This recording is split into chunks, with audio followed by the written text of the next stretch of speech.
कधीही ईश्वराजवळ मागणं हे आपल्या आई वडिलांसाठी मागितलं तर ईश्वर आपल्याला काहीच कमी पडू देणार नाही। तर नमस्कार सगळ्यांना, श्री स्वामी समर्थ।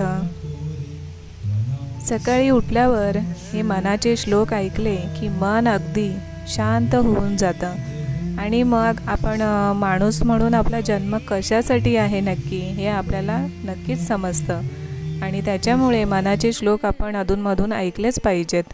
तर तुम्ही देखील नक्कीच ऐका, खूप शांत वाटतं आणि आयुष्य सकारात्मक बनण्याकडे प्रवास आपला सुरू होतो। तर आज आहे अंगारक संकष्ट चतुर्थी आणि या अंगारकीच्या तुम्हाला सगळ्यांना आपल्या यूट्यूबच्या कुटुंबाला मंगलमय आणि स्वामीमय शुभेच्छा। तर आता सकाळी पूजा वगैरे करून झालेली आहे आणि बाळकृष्णाची एक गोष्ट सांगते मी तुम्हाला। आता तुम्ही म्हणाल की आज तर अंगारकी आहे, मग बाळकृष्णाला अभिषेक वगैरे कशासाठी दाखवते? तर बाळकृष्ण नाराज होतो, म्हणजे आपण जेव्हा त्याला लाड करतो, त्याचे लाड पुरवतो एखाद्या आईसारखे आणि कधीतरी त्याला विचारलं नाही किंवा त्याची सेवा केली नाही, त्याला चांगलं खाऊ घातलं नाही किंवा काय, तर आपला बालगोपाळ नाराज होऊन जातो। आणि हा माझा अनुभव मी तुम्हाला सांगते। म्हणजे काही जण म्हणतील की नक्की काय हे वेड्यासारखं बोलते, पण ते खरं आहे। आपण जेव्हा देवांना सवय लावतो त्यांची पूजा अर्चना करायची, तर देवांना देखील आपली सवय बनून जाते। आणि त्यातल्या त्यात बालगोपाळ हे असं आहे ना, कृष्णाचं रूप जे म्हणजे एखाद्या लहान बाळासारखं आहे आणि ते तितकंच शक्तिशाली देखील आहे। तर मला देखील माझ्या बालगोपाळाचा खूप मोठा आधार वाटतो, म्हणून मी त्याचे सगळेच लाड पुरवते एखाद्या माझ्या लहान बाळासारखे। तर आज आहे आपल्या गणपती बाप्पाचा दिवस आणि आज मी गणपती बाप्पाला सांगितलं की माझ्याकडून जेवढी काही सेवा तुमच्यासाठी करून घेता येईल तेवढी सेवा माझ्याकडून करून घ्या आणि तेवढी ताकद तेवढी शक्ती मला तुम्ही द्या। तर आता संध्याकाळ झालेली आहे आणि मी ते मोदक बनवायला घेतलेले आहेत। तर नेहमीपेक्षा जरा वेगळा प्रकार करते आहे, म्हणजे तांदळाच्या पिठामध्ये रवा जरासा ॲड केलेला आहे मी आणि गरम पाण्यामध्ये ते पीठ भिजवून ठेवलं थोडा वेळ आणि नंतर मग त्याचे मोदक बनवायला घेतले। तर ही पद्धत मी आज पहिल्यांदाच केली, म्हणजे माहीत नाही बनवताना म्हणजे करताना हे सगळं मला काय माझ्या मनात आलं आणि मी त्यामध्ये रवा ॲड केला। सगळं काही ईश्वरच आपल्याला म्हणजे करून घेत असतो आपल्याकडून आणि तसंच घडतं बऱ्याच वेळा माझ्या बाबतीत। तर छान असं सगळं म्हणजे म्हणतात ना, आता 21 मोदकांचं नैवेद्य दरवेळेस मला पहिलं खूप वेळ लागायचं या सगळ्या गोष्टी करताना, पण आता तासाभरामध्ये हे सगळं झालं आणि त्याच्यानंतर मग असं म्हणजे मलाच विश्वास बसला नाही की एवढ्या कमी वेळामध्ये हे सगळं कसं झालं। म्हणजे तुम्हाला माहीतच आहे मोदक बनवताना किती तयारी असते। नारळ आपल्याला खोबरं किसायला लागतं, ओलं खोबरं, आणि एक नारळ मी इथे किसून घेतला। त्यानंतर गूळ बारीक चिरायचं, वेलची पावडर टाकायची, त्याचं छान असं मिक्सचर करून घ्यायचं आपल्या तव्यावर किंवा पॅनमध्ये। त्यानंतर पिठाची तयारी असते, पीठ वगैरे झालं की नंतर मग हे मोदक बनवण्याची जी पद्धत असते ती असते आणि त्याच्यानंतर मोदक बनल्यानंतर आपण उकडायला ठेवतो, तर ती एक पद्धत। म्हणजे पहा किती पद्धती आहे एक पदार्थ बनवण्यासाठी। तर तरीही तासाभरामध्ये मोदक माझे बनवून झाले आणि खूप आनंद झाला।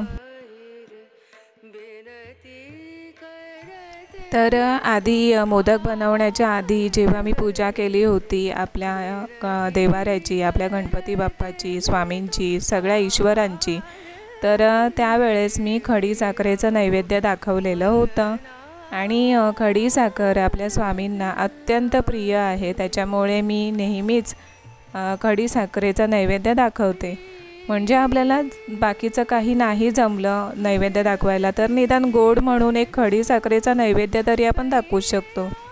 तर पहा आता छान असं मोदकांचं 21 मोदकांचं नैवेद्य मी इथे आपल्या देवाऱ्यामध्ये दाखवत आहे, आपल्या गणपती बाप्पाला दाखवत आहे।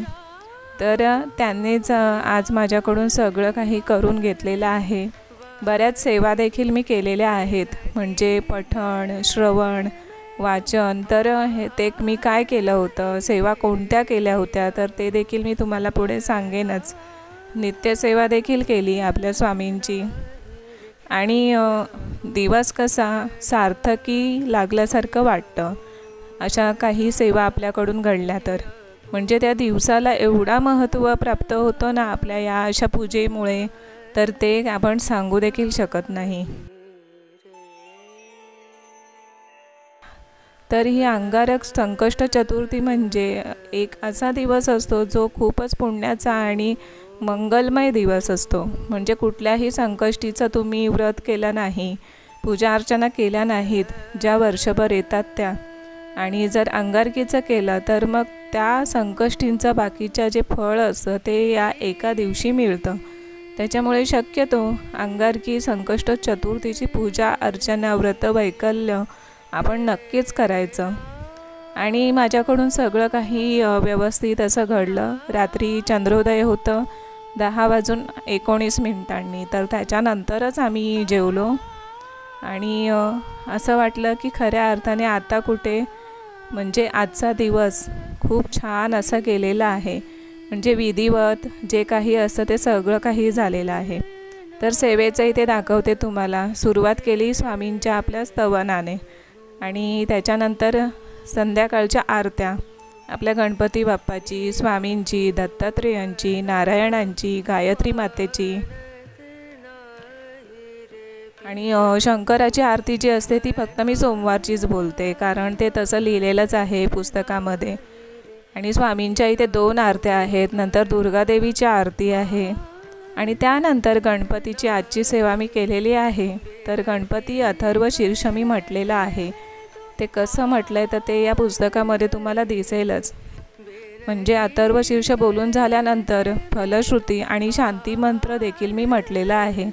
त्यानंतर गणपती स्तोत्र देखील म्हटलेले आहेत आणि माझ्या मुलीकडून देखील मी म्हणून घेतलेले आहेत हे स्तोत्र। त्यानंतर कालभैरवाष्टक स्तोत्र म्हणाले आणि नंतर आपल्या भक्तिसागर पुस्तकामध्ये आपल्या महालक्ष्मीचे अष्टक आहेत तर ते म्हणाले। हे पहा, हे महालक्ष्मीचे अष्टक आहेत तर ते म्हणाले। ते आपल्या महालक्ष्मी देवी आईच्या पोथीमध्ये सुद्धा आहेत। आणि त्यानंतर माळीवरती जप केला आपल्या गणपती बाप्पाचा, स्वामींचा आणि नंतर आपल्या नित्यसेवेतला नेहमीचा भाग म्हणजे आपल्या स्वामींच्या सारामृतामधील अध्यायाचं पठण वाचन। तर ते आजचं माझं होतं 7व्या अध्यायापर्यंत मी आले होते, म्हणजे 6 वाचून झाले होते कालपर्यंत। तर आज 7, 8, 9 असे 3 अध्याय मी वाचले आणि रात्री 10:19 नंतर आम्ही मग छान असं पूजा वगैरे करून जेवायला बसलो। तर अशा पद्धतीने आजचा दिवस छान असा व्यतीत झाला। तर आजचा व्हिडिओ कसा वाटला नक्की सांगा, आवडला असेल तर लाईक शेअर करा। भेटूया पुढच्या व्हिडिओमध्ये, तोपर्यंत सगळ्यांना श्री स्वामी समर्थ।